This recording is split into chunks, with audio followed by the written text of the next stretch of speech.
Sahildən xəbər veriblər. Alman yün köçürürləri 6 təyyarə 2 qrupla bizə tərəf gəlirlər. Tam sürətlə irəli. Ama kapitan. Sarpom, əmrə tabi ol.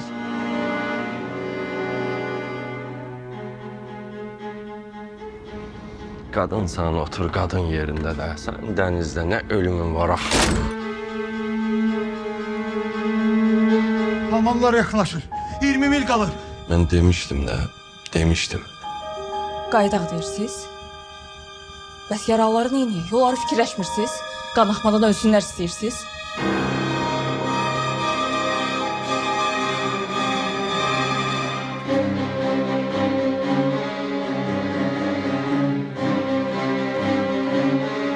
Əmr eləyin, gəmdə nə qədər vətş var, hamısını göyətəyə yıxsınlar.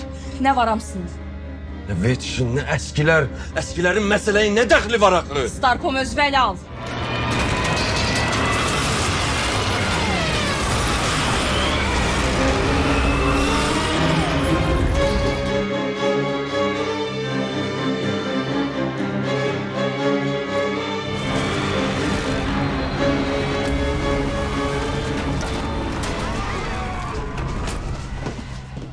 Uşaqlar, yaxşı baxın.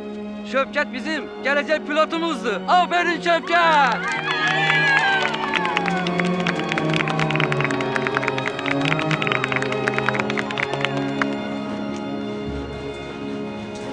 Ata, ben gemi kaptanı olacağım. Sən də gah havada iş axtarırsan, gah suda.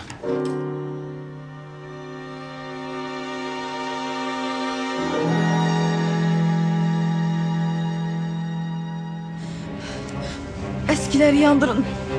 Celd olun.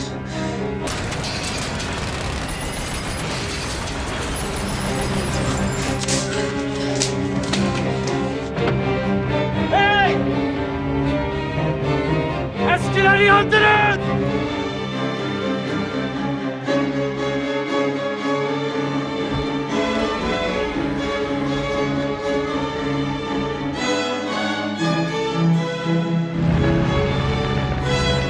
Kaptan onlar gittiler.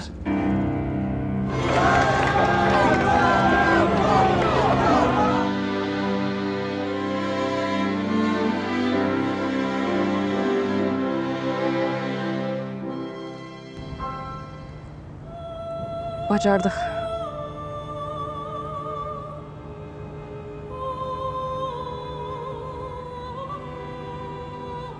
Sən bacardın.